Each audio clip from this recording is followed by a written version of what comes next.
Good evening friends and my dear students, welcome to our channel. मैं राजेंद्र मंडलोई आपका welcome करता हूं। कल आपका इकोनॉमिक्स क्लास 12th का पेपर है, ठीक है। तो उसके लिए हम विगत 9 वर्षों में पूछे गए इंपॉर्टेंट क्वेश्चंस को डिस्कस कर रहे हैं। Last 9 years. पिछले वीडियोस में भी हमने लगभग आपके जो 25 नंबर के ऑब्जेक्टिव टाइप क्वेश्चंस हैं उनको कवर किया है। सिर्फ ये वन वर्ड सब्स्टिट्यूशन, मतलब एक शब्द और एक वाक्य में उत्तर देने वाले प्रश्नों को छोड़कर, तो इन प्रश्नों को हम डिस्कस कर रहे हैं जो पिछले 9 वर्षों में पूछे गए हैं। पिछले वीडियोस में स्टूडेंट्स ने कमेंट्स किए थे कि सर क्वेश्चंस के साथ ही उनके आंसर्स भी बताया करें, तो मैंने कोशिश की है कि आपको जैसे क्वेश्चन के साथ तुरंत आंसर भी बता दिया जाएगा ताकि वो अच्छे से आपको क्लियर हो जाए। ठीक है दोस्तों, तो आपकी डिमांड को मैं पूरा कर रहा हूँ और मेरी डिमांड को भी आप पूरा करेंगे कि आप अच्छे से इन क्वेश्चंस को पढ़ेंगे, साथ ही आपके फ्रेंड्स, रिलेटिव्स, आपके क्लासमेट्स के पास इनको शेयर ज़रूर करेंगे। पिछला जो आपका पेपर पॉलिटिकल साइंस का था उसमें आपने ज़रूर देखा होगा कि इसी प्रकार से हमने तैयारी की थी और लगभग मोर देन 90% क्वेश्चंस इन्हीं में से पूछे गए हैं। तो उम्मीद करता हूं कि इसी प्रकार से आपका इकोनॉमिक्स का पेपर भी जाएगा और फिर पेपर होने के बाद में ठीक 12:30 पौने 1 बजे हर पेपर की तरह हम आपके पेपर को एनालिसिस करेंगे, इसका सॉल्यूशन आपको बताने का प्रयास करेंगे। ठीक है दोस्तों, तो आप इन वीडियोस से अच्छे से तैयारी कीजिए और साथ ही पिछले वीडियोस यदि आपने नहीं देखे हैं तो उन पिछले वीडियोस को देखने के लिए हमारे इस चैनल को आप सब्सक्राइब करें। सब्सक्राइब करने के बाद में आप प्लेलिस्ट में जाइएगा, क्लास 12th पेपर्स की प्लेलिस्ट में, तो वहाँ पर जाकर आप पिछले वीडियोस को देख सकते हैं। ठीक है दोस्तों, चलिए आज के वीडियो की शुरुआत करते हैं। सरकार के वर्ष भर के आय व्यय का विवरण क्या कहलाता है? तो उसको बजट कहते हैं। प्रति वर्ष मंत्री द्वारा प्रस्तुत देश के बजट को कौन पारित करता है? तो उसको लोकसभा पारित करती है। आर्थिक बैरोमीटर किसे कहते हैं? निर्देशांक को। सहसंबंध गुणांक मापने की सर्वोत्तम रीति का प्रतिपादन किस सांख्यिकी ने किया? तो ये कार्ल पियर्सन है ना, विचलन कार्ल पियर्सन, देख लेना आप। किसी श्रेणी के विभिन्न पदों के निरपेक्ष विचलनों का समांतर माध्य क्या कहलाता है? तो उसको माध्य विचलन कहते हैं।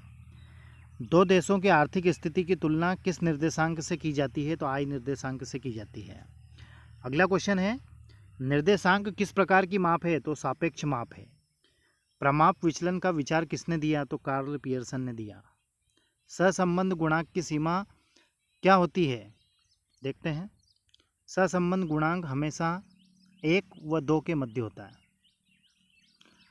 क्वेश्चन नंबर 10वां है, कोटि अंतर विधि का प्रतिपादन किसने किया? तो स्पेयरमैन ने किया। चेक किस प्रकार की मुद्रा है? तो ऐच्छिक मुद्रा है। व्यापार का क्या प्रमुख उद्देश्य होता है? तो लाभ अर्जन होता है। किस वित्त में आय के स्रोतों में अधिक शोध नहीं होता है? तो निजी वित्त में नहीं होता है। आयकर किस प्रकार का कर है? तो प्रत्यक्ष कर है। घाटे के बजट का एक प्रभाव लिखिए। तो कीमत स्तर में वृद्धि। अगला है क्वेश्चन नंबर 16 की ओर चलें।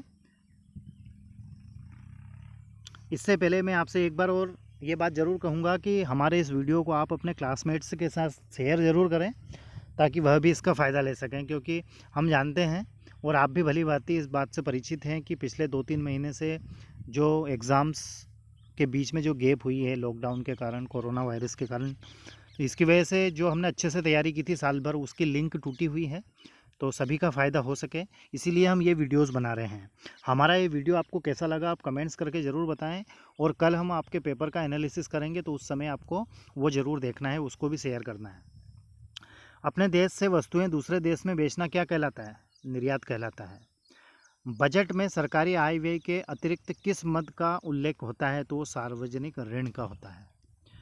अगला है, किसी देश के आयातों व निर्यातों के अंतर को क्या कहते हैं? उसको व्यापार संतुलन कहते हैं। आयात निर्यात का जो अंतर होता है उसको व्यापार संतुलन कहते हैं। सरकार बजट कितने वर्ष के लिए बनाती है? तो 1 वर्ष के लिए बनाती है। किस प्रकार की प्रतियोगिता काल्पनिक होती है? तो पूर्ण प्रतियोगिता जो होती है वह काल्पनिक होती है। क्वेश्चन नंबर 21 की बात करें तो एनएनपी का पूरा नाम लिखिए। तो इसका होता है विशुद्ध राष्ट्रीय उत्पाद। क्या 1 वर्ष जिसमें सूखा पड़ा हो आदर्श वर्ष हो सकता है? नहीं हो सकता है।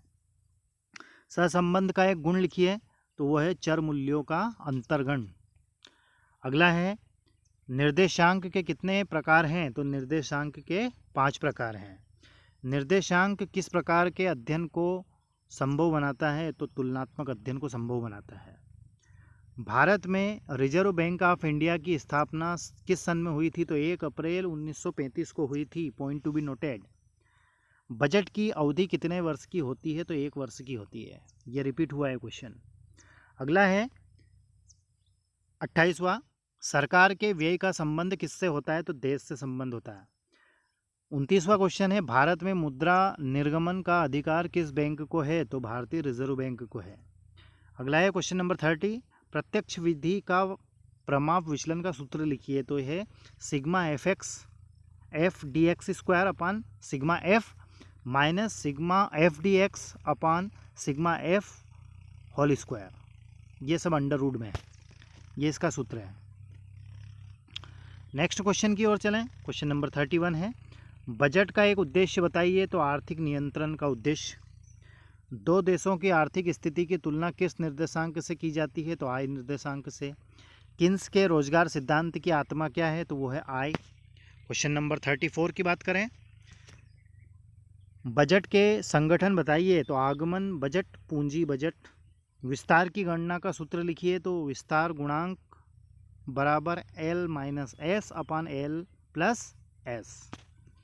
अगला है, आधार वर्ष के निर्देशांक का मूल्य कितना होता है? तो 100 होता है, 100। फिशर के आदर्श निर्देशांक का सूत्र लिखिए। तो ये देखिए आप, क्या है सूत्र? P01 is equal to under root sigma P1 Q0 upon sigma P0 Q0 into sigma P1 Q1 upon P0 Q1। ठीक है दोस्तों, तो ये पिछले 9 वर्षों में पूछे गए महत्वपूर्ण एक वाक्य एक शब्दों में उत्तर देने वाले प्रश्न थे। आपको ये वीडियो कैसा लगा कमेंट्स करके बताएं और अपने फ्रेंड्स रिलेटिव्स के पास इसको शेयर ज़रूर करें। साथ ही जैसे आपका कल पेपर होता है तो हम आपके इस पेपर को एनालिसिस भी करेंगे। उम्मीद करता हूं कि आपका पेपर अच्छा रहेगा, आप अच्छे से पेपर देंगे। ठीक है दोस्तों, अच्छे से तैयारी करें। पिछले वीडियोस को देखने के लिए आप क्लास 12 पेपर्स के नाम से प्लेलिस्ट है, तो वहां पर जाकर तैयारी कर सकते हैं। और कक्षा 12वीं में अभी तक आपके जितने भी पेपर हुए हैं उन सारे पेपर्स का सॉल्यूशन भी आपको वहाँ पर मिलेगा। ठीक है दोस्तों, thank you very much for watching. Stay home, stay safe and please take care of your self.